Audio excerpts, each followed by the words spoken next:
Hi, I'm Lisa Singer, Media Post Event Editorial Manager, and this is Media Post's Insider Summit BTS, where I get to interview some of the most influential women marketers and really be able to pick their brains and hear more about how they, got to where they are today. And with me is Ulli Haslacher, and she is the CEO Yes. and founder of Moi Skincare. Welcome, Ulli. Hi.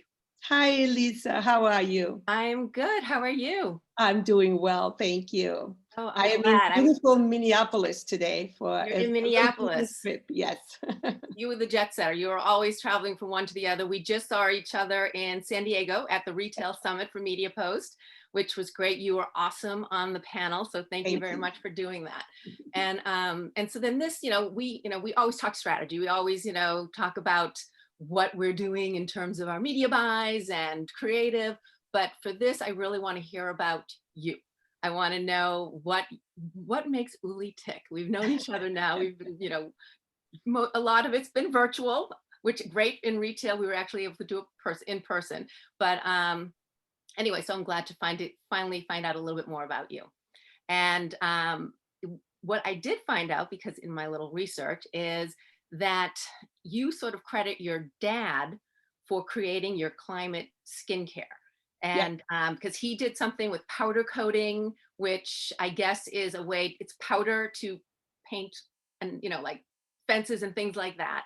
Yeah. And you realize that the environment really affects what, you know, elements do, what, like paints or liquids, or in your case, skincare does to your skin, and how it reacts to different elements and environments and that kind of thing. So I think that's really kind of a cool story that it really came about from there. Oh, do you need to get that? Yeah. So, but what I want to ask you is, he inspired you for this. Okay, so, and we're going to get more into your dad a little bit later, but who has inspired you outside of your dad, outside of your mom or family? Because you have such a cool life, and we're going to talk a little bit more about that. But I just want to start off the bat. Who inspires you today, or at least later on in your career, to keep doing what you're doing? Well, nobody gets here by themselves, that I get the opportunity to really make my dream come true and build my own skincare line. So I have met amazing people on the way that were truly inspirational and inspired me.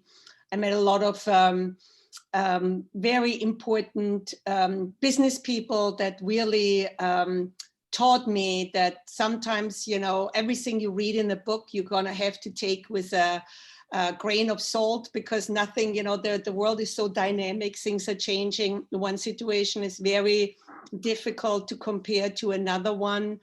But so I had some really interesting people that have inspired me, from dermatologists to, as I said, people who are running the companies, CEOs that I have learned from, to people on the way that pick pack in a warehouse, and they put so much love and dedication to it, and they make sure that every product or every package comes to the customer in a special way. So that's as inspirational as the big lessons from a businessman. So many people, actually. I get inspiration every day. Today I was at a radio station. I was so inspired of how they are running this radio station here in Minneapolis.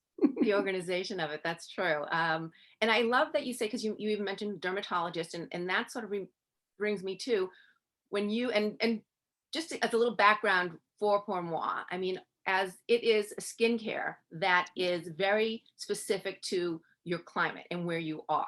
So basically, if you are in cold weather, then you're going to use a different kind of skincare than if you are, say, in Florida or somewhere where there's a lot of heat, or maybe there's humidity. Just like our hair changes, our skin responds to these elements. And so, just so everyone knows more about Pour Moi. And as you said, you sort of learned from your dad, because again, he was this person who was basically promoting this product that, okay, you don't need to use liquid paint, we can use powder paint, and this is why it can work better in certain environments. And so you kind of took that as your aha moment and said, okay, let's do a skincare like this because you were noticing yourself that you were having issues with your skin. So you turned to dermatologists for that. So like you said, these are part of who influenced you. Talk a little bit about that aha moment. And, I mean, I sort of mentioned you were having issues with your skin, but there's more to it than that. And what made you say, sort of connect, hey, this is what dad was doing. Let's do this for my skin. Well, I credit my dad because I was 7 years old when I knew already that every surface is affected by the climate and is changing, even metal. So when powder coating kind of wasn't invented in the 60s, and my dad was one of the first people to really bring it out in the world and to find applications for it, it was such an interesting experience. And at that time, kids didn't had we didn't had phones, or there was no, when we would travel to a different country, there was no English TV or German TV, so nobody spoke our language. It was really a very bonding with your parents, but then the parents really included, or my dad included us so much in his work because he had to keep us busy, that we really learned something from this. First, my dad's real passion for his work, and then also how it actually worked. And then, fast forward, I'm in the beauty industry and working with manufacturers, working with dermatologists, with some of the best, like Dr. Harold Lancer, and really, it is, everything is kind of the same that is out in the market. Very little to no innovation, I would say. It's more packaging stories, or really often ridiculous stories that are being told. And within the industry, there was also such a feeling of, well, we all know it doesn't really work. It's that believe in a bottle. It's not really doing anything. And but then really new ingredients were invented and technology changed, and now you could encapsulate and you could do more things with skincare, and you really saw changes in the skin with like vitamin A, retinol, and vitamin C, hyaluronic acid, really new ingredients that made really a difference. And then I was working with Olivia Newton-John on breast cancer. We were together having a company, and we brought breast self-examination worldwide awareness. And in 2002, I believe, Lisa, where breast cancer, until then, breast cancer used to be in the United States the #1 self-diagnostic disease, cancer. So women would find a lump and then would get a follow-up mammogram, and at that point they would be diagnosed. At that time, it changed over to skin cancer being the #1. And we started out doing a lot of events together with skin and breast for early detection. And that was the reason why I saw that research so early, because I would always, look, is this a relevant event that Olivia is going to participate and associates herself with.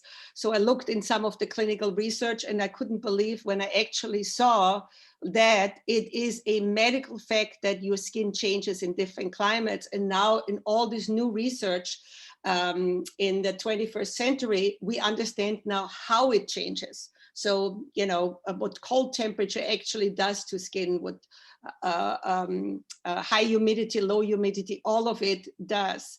And what they also found out is because the skin layer on top are all dead skin cells, it really doesn't matter what ethnicity, age, gender you are. It really, the only thing that is effective to your outcome of skincare is the climate you are in.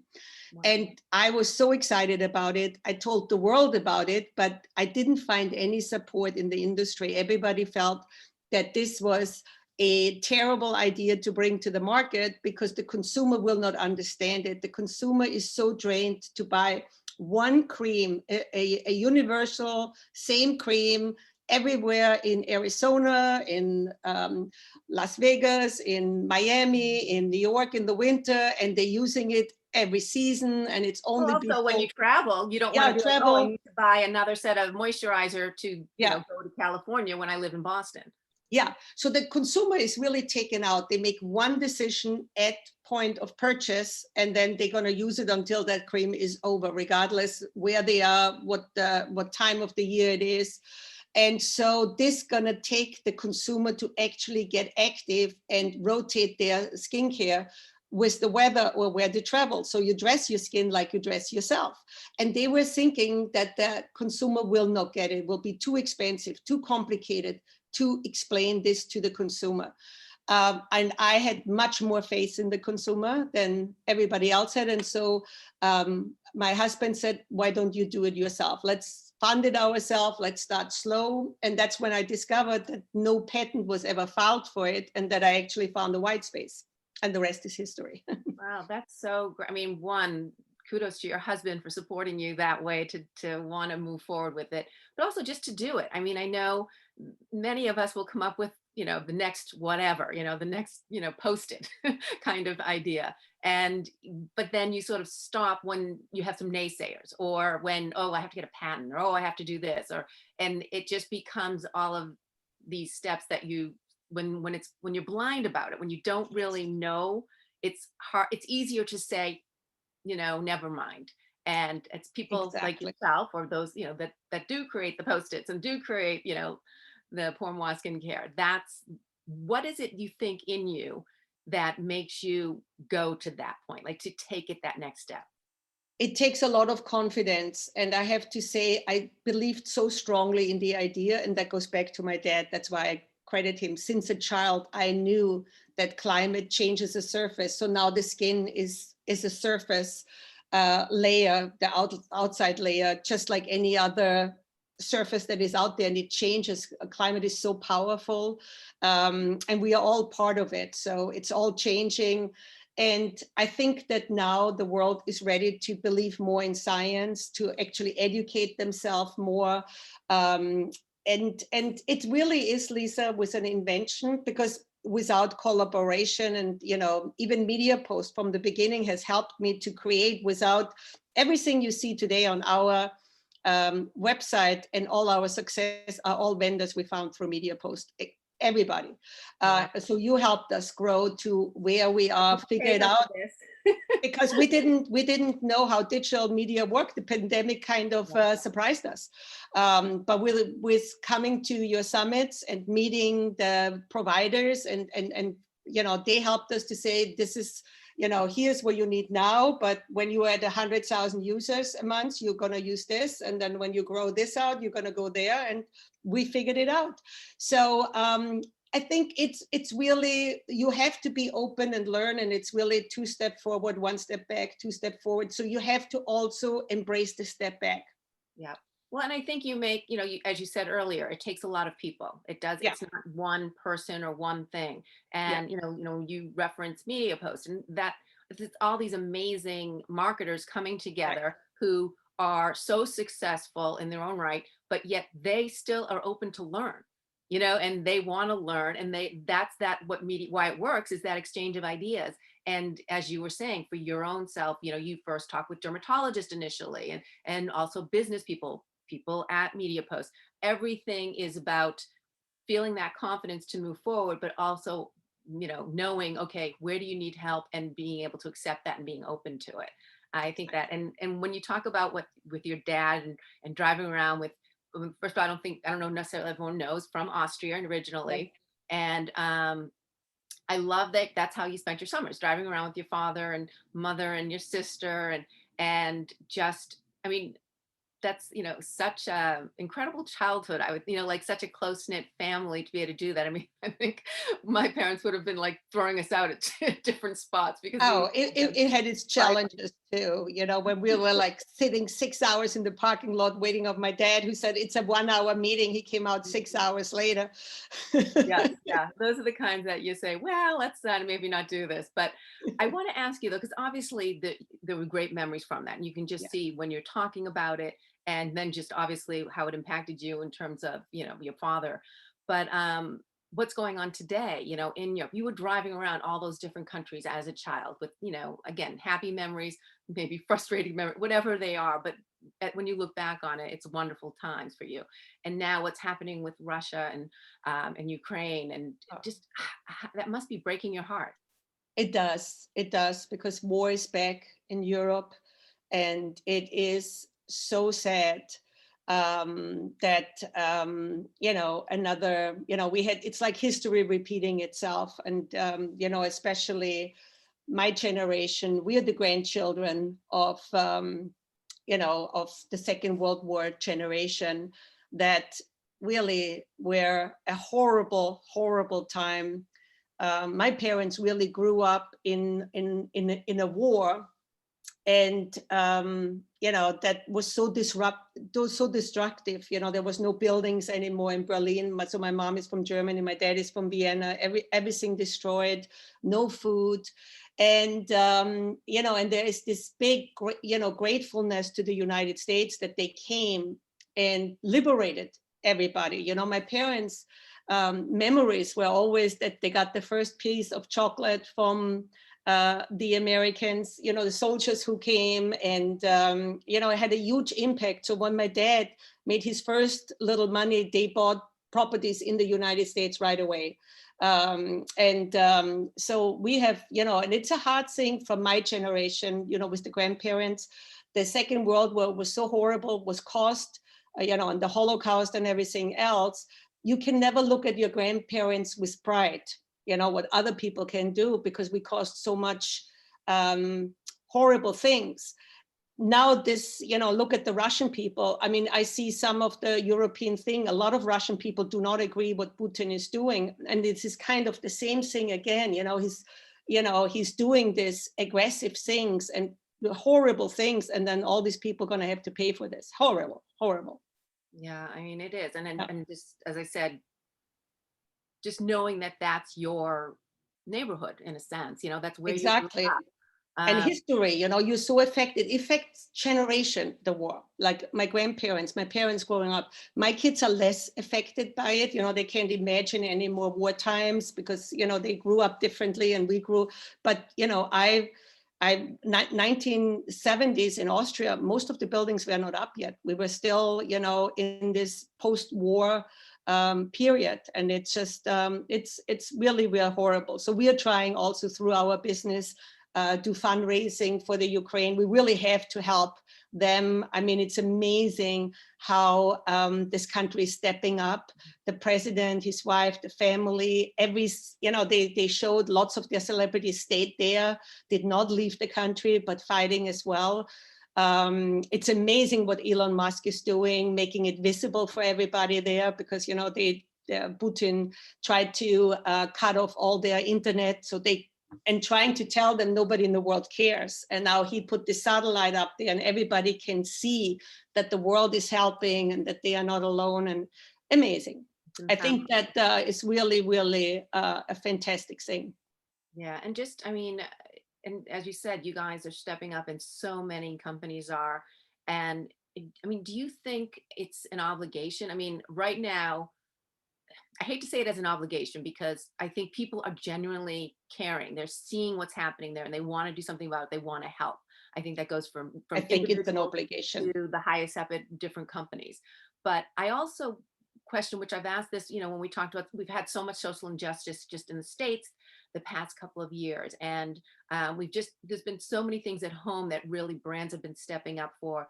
And I think that even though this is not in the United States, I think people feel the obligation and they want to help again, regardless, because it affects us all. It's a world issue and we are part of that.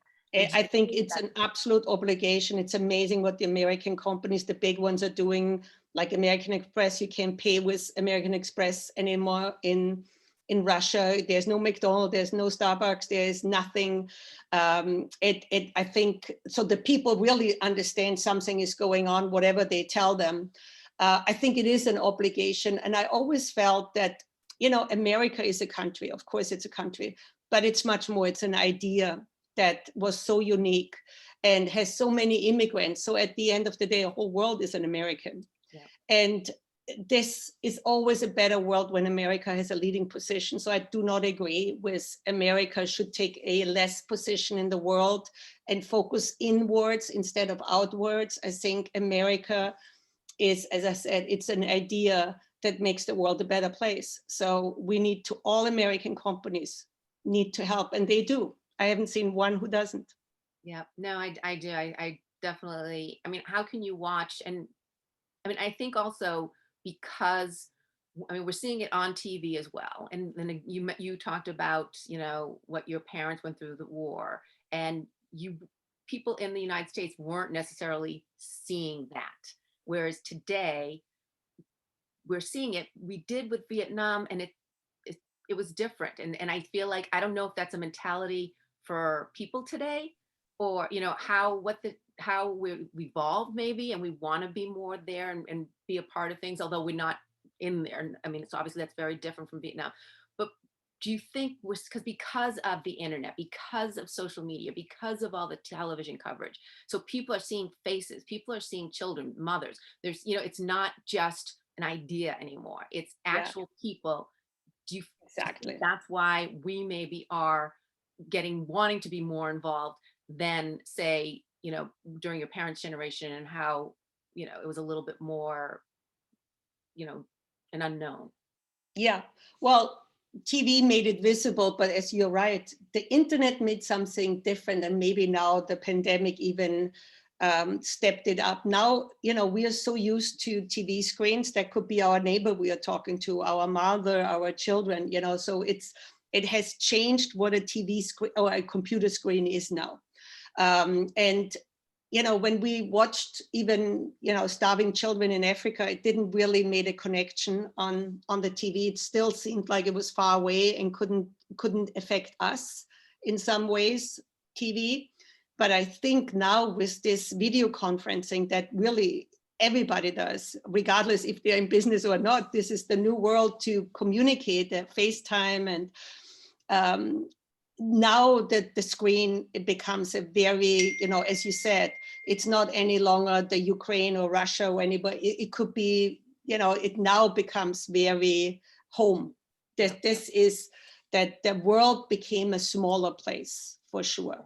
Well, You even know, I always say we are flat again. You know, the world is round, the world is flat. Now we are very down. You know, we are very close to each other, which is a good thing. We should make the best out of it. You know, for environment, for peace. I think nobody's interested in this crazy, you know, territorial, you know, madmen anymore. Because I don't know a mad woman, I only know mad men. You know, in this case, in politics. You know, yeah. so it just needs to change. I think it's just everybody's over this, huh? Yeah, no, I Yeah, agree. And I think you made a really key point in the sense of even talking about the pandemic, and how we are now all doing, you know, Zoom and, you know, FaceTime and being on whatever. And even companies, like, you know, I talk with so many women, and they feel closer in some ways because of what they've been doing in the pandemic, you know, being in people's homes. You yeah, know, you're not just meeting in the office. We're in each other. Well, I'm in your hotel, but I mean, we're in each yeah. other's homes when we talk to people, and that this has been for almost for 2 years that we've been in, you know, basically invading each other's homes and seeing the kids in the background. And do you think that that's going to continue changing how business is done moving I do. forward? I do. I think that it made business much more personal, as you were saying. People always, you know, especially women, there's so much stress to women, you know, alone getting ready for a business meeting. The women have to do their nails, they have to get their high heels, their hair has to be perfect, their makeup has to be perfect. It's just a different standard. The man just goes, takes a 5-minute shower and looks great. It just was always a different standard. And then, of course, you know, the kids could never be part of it. You had to kind of, you know, it was a rumor that you could be a successful mother and a successful business person. It never really existed, because you can't be in two places at the same time. But now you can. Now you can actually combine this. I think this is a very important step toward making women happy in business, because I know a lot of them have been very stressed all the time. And it was not as rewarding as we thought, as all women, you know, talking for them, to do it. And, you know, lots of, you know, single mothers and everything else, you know, it was a lot of pressure the last 30 years being a woman who had to really step up and work and do everything else in addition, and, you know, had to kind of smile around it. And I think now our daughters are smarter, and, you know, they're, I think this is how it should be. You should have your life and work in a balance, and allowed to, you know, have kids presents and pets presents, and, you know, it doesn't take away from your, from being a smart, dedicated work person if, you know, in the background the kid's doing business. And that was the one thing why I could never work for a company and was always my own, you know, even consultant or something, because of, you know, trying to balance it with my children. I worked somewhere for 3 weeks and I was done because it just didn't work. Yeah, no, I mean, it's true. It was before, if you heard the baby crying in the background, it's like, oh no, you know, embarrassment. And now it's just like, Exactly. oh, whatever, you know, dog Yeah. barking, kid runs into. The good thing, exactly. It's like it doesn't take away from anything you're doing, you know. So the allowance to be really multitasking is a great thing. So I think it's changing. Yeah, no, I agree with that. Well, I want to get to, because, you know, you talk about, you said you'd done various careers to, you know, because of your children. Then when you Pour Moi came up, it was more that outside of the box thinking, you sort of describe it as. We know that obviously that is very much outside the box, the way you just tackled it and went forward with it, even though you had all these naysayers. But has there been another opportunity, another time in your life outside of your business, or at least Pour Moi, that you thought outside the box again, that maybe you didn't have as such as a positive result as you did, but by creating this innovative skincare? I was thinking hard about it and I couldn't really come up with anything that was a negative experience, because, you know, everything kind of, Yes, anything that maybe yeah, didn't, well, this is another maybe question that I like to ask people, because I love, especially it really triggered in me during COVID. And I loved hearing people's silver linings. You know, it was a horrible time everyone was going through, but there were moments where they created things or found things or discovered things that were so positive out of all that. Took. And so I'm curious about that. Maybe there was another time you thought outside the box, or you did something different, or something happened, and then yeah, it ended up you know, seeming my horrible, but it biggest worked out. impact and problem that I had is that my first husband, we moved, or my children were both born in Austria, and we moved 93 to the United States. And the plan was to stay 2 years and then go back to Europe. And the 2 years became 5 years, became 7 years, and we stayed longer. And then, you know, I was in the beginning not in favor to move, because we lived already in other countries in Europe before, and my daughter just started elementary school regularly, and now we are moving for 2 years to America. I was really against it, but my first husband, you know, convinced me that this was really what he wanted to do, and we're going to put the kids first going forward of what's best for them. And we moved to the United States, and somehow I kind of missed it maybe a little bit, but my kids and I, we fell in love with the United States, as my husband, my first husband, was really mostly around, he worked for an Austrian company, stayed within all these Austrian people that he was working with more.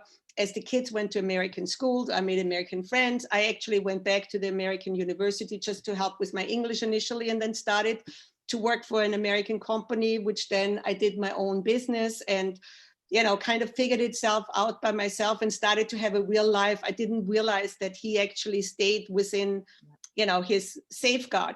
And then overnight he changed his mind again and said, so now it's time for us to move back. And the kids and I decided we stayed. and that was a very tough period because I had to take the mortgage over. You know, he was tough. It's like, it's your decision. You're going to have to do it on your own. I'm going to be in Europe. And so, but I figured it out, and we, we have, and we stayed. And it Wow. was a very difficult period because, I didn't want to change the kids, now their father was in Europe. We didn't want to change the house. I didn't want to change their school. They went to private school. So I had to, from 3 clients, started to get 9 clients now, who has to pay 3 times more than before because I had to make it all somehow work, but I worked it out. So it was a period, as I said, big learning. You had to, address different clients, bring different results, because now I had to step up the game. So it was an interesting period. Yeah. I mean, that's again, another, you went this way instead of this, where many people would have went the safe route, I mean. Yeah, the safe route would have been go home. Right. But my son, he was in high school. He wanted to play Division II basketball, which in Austria, there's no basketball in college. It's just works a complete different educational system. They don't have sports. Let me ask you this. Do you think if it weren't for your kids that you might have gone back with your husband?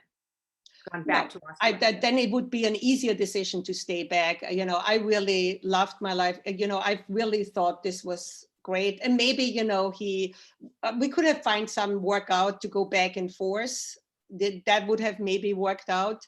But certainly, my kids, if I would have gone back, my son would not have had, it would have been tremendous changes in the way of education, and I don't know if he would have ever finished school, because, when kids get interrupted at that teenage age, now he's in his 30s, and, he has his master, he has 2 kids himself. It's a very different. My daughter just started actually college at that time, or was just, I think she was still in, being in high school, going into thing. It was just a time that the kids said, well, you can do whatever you want to, but we really do not want to go home or go to Austria back.